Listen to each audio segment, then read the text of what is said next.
A while ago I posted that I was sewing my hexagon flower quilt together, and I'm gonna show you how I'm sewing the rows together, because like that's a different row and that's a different row. So every other row is colored, every other row is white, and I'll try and find a picture to post at the end of this video of what it looks like all together. I'm going to roll that up for a sec. I am going to show you what I do to make just one hexagon, and then how I'm sewing this together.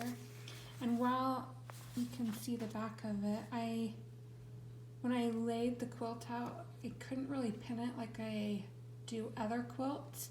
And so what I did is went from left to right. I numbered them A, B, C, D, all the way to Q.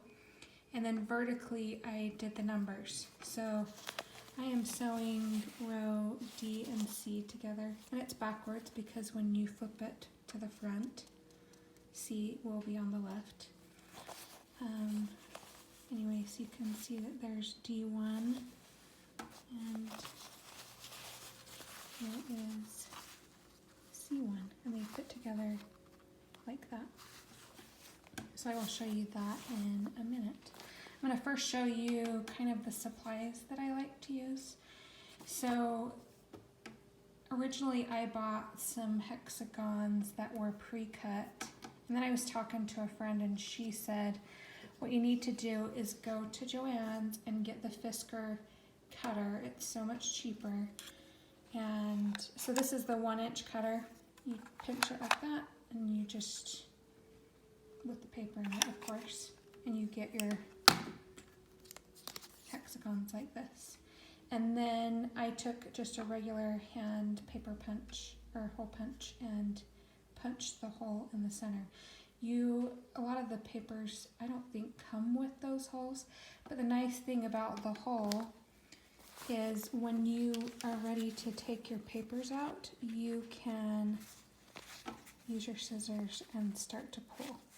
So I'm not going to take those out just yet, but that definitely helps having that hole in there. So I am using a linen paper. I found this box on Amazon, I believe, a while back, and it is a 32-pound, sorry, I have my camera set. It's a 32-pound paper, this linen paper. So it's like a resume paper, but it's soft enough that you can do the English paper piecing. I have really liked it. It's still moldable because you are folding the hexagons as you sew them together. Like for this flower, I would fold it in half at different points. So that's why that has some good creases all the way through, just so you can sew all the way around in all those different seams. So I have a 2.5-inch square. This was my background. And what I would do is center it best I can. Take my scissors and cut the fabric. And I know everyone has their own method. This is just what I've been doing. And then I take a sew line pin. These have glue on the inside. You can just adjust it up and down. And they also come in refills that you can get, which are nice. It's so easy to refill it too. It comes, I think I just got a new one on here. Yes, I did. So there's the end of it, and what happens is you pop that off, and then you'll take this yellow, actually you'll take this bottom pink part off, and then put it on that gray piece, and then just pull up, and it is there. And you just, this is nice and dirty from the glue. So what I'll do is just do a little dab of glue in the corner to get started, and I will pull it over like that and grab one of these Wonder Clips. I love those. The cheapest I have found, especially if you want to get a package of 50, is look on Amazon.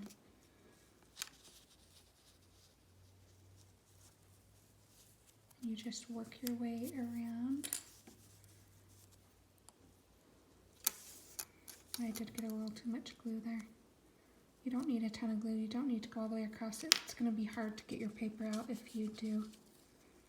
And yes, the papers do come out before you wash. I've had some people ask that. I'm going to start taking the papers out as I'm sewing the rows together, and it's hard for me to do it. I'm going to leave them in as long as I can.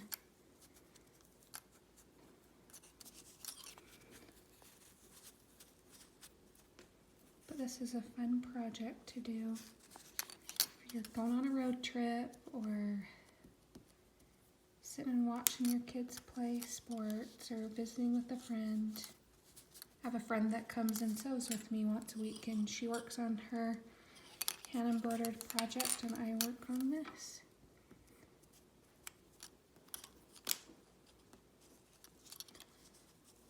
Okay. So just like that. And what I usually do is a whole bunch at a time. Then I'll let that dry. And I need to grab a needle. I have this cute little Moda tin. And that's where I have my needles. So these needles are super duper thin. I think one of my friends said they're straw needles or something like it. But they are so thin that I've actually broken some as I've been making this quilt. And they bend. You can see that one bent.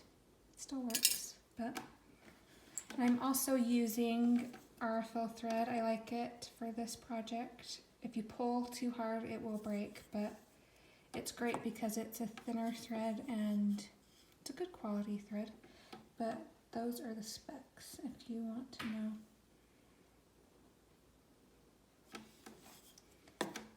So that's what I'm going to use. I'm just going to double it over, go through. The eyes on these needles are very small, I will tell you that. But I just got these needles at my local fabric store.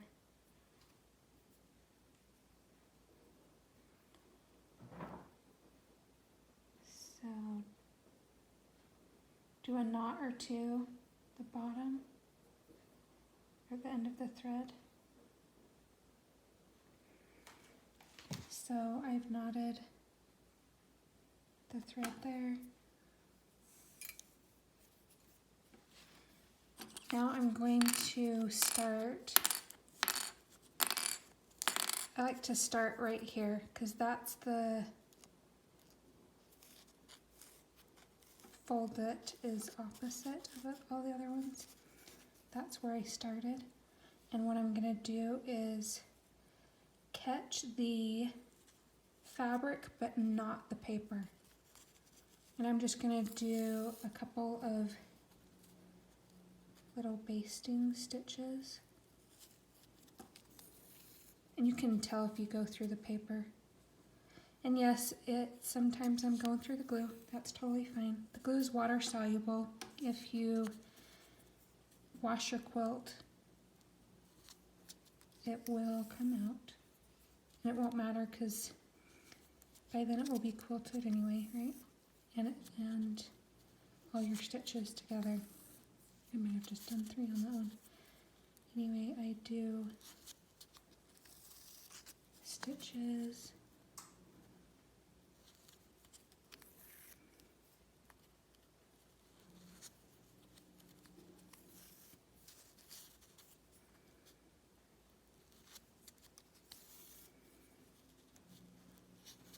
Now some based on the top. I wasn't taught that way, so I'm not sure. I can't answer any questions there.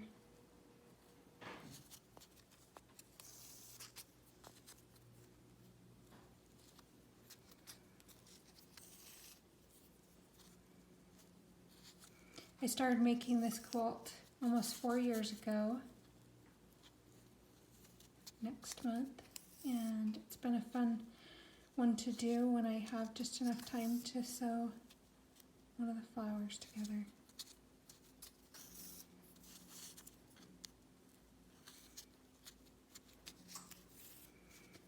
Okay, since I've already done 2 basting strips there, or stitches there, I'm gonna go like that, and then, oh, I don't know that that knotted.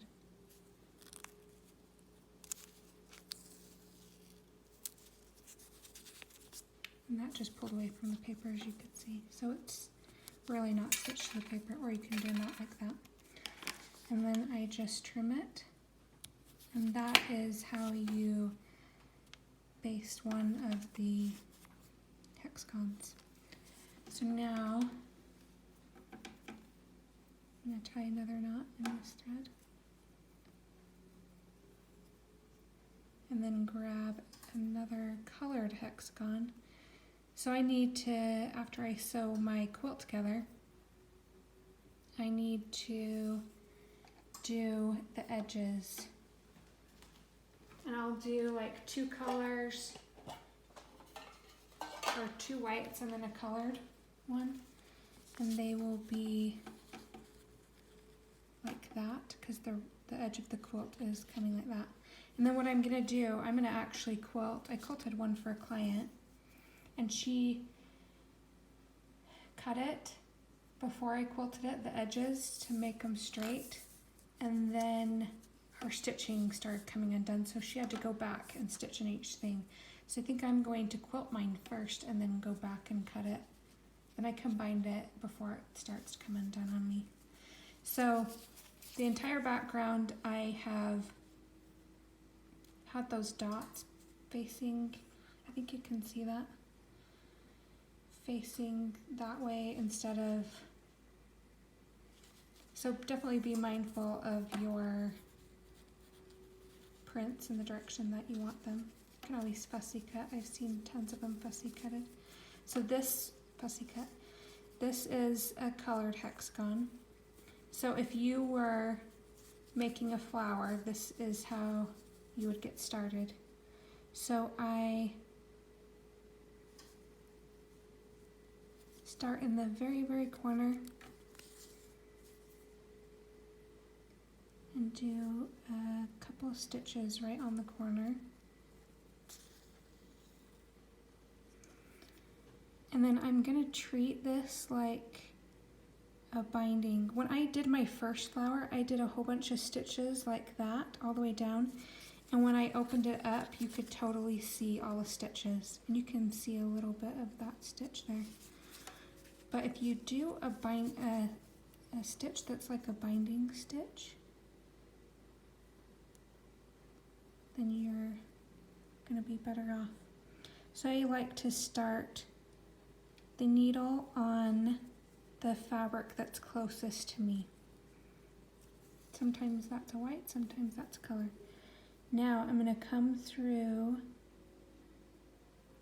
here, and I'm going through it, through that little part of fabric. So I'm not stitching the paper, just going through that fabric, and then I'm gonna come and catch the tip of that colored hexagon. So the colored hexagon in this case is not gonna have a lot of thread in it. It's just getting caught. Most of the thread is in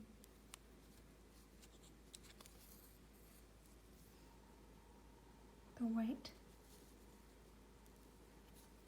And this is how I bind a quilt. I do the same thing. I go through the quilt though. I don't go through the binding. I catch the binding. I like that extra security of having it go through the layers of the batting. And sometimes it catches like that. Just pull it.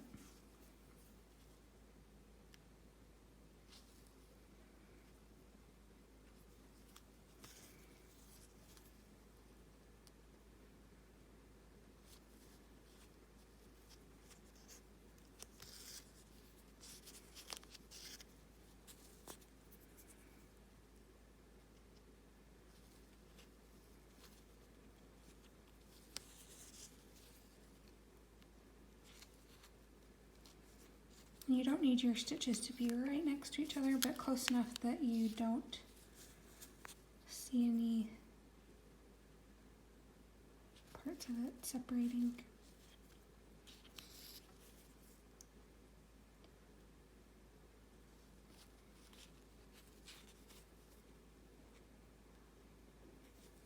Get to the end and try and get as close to that point as possible.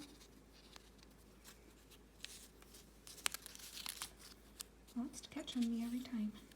Okay. Now I'll go right in that very end and put the thread on that side, and you can create a knot.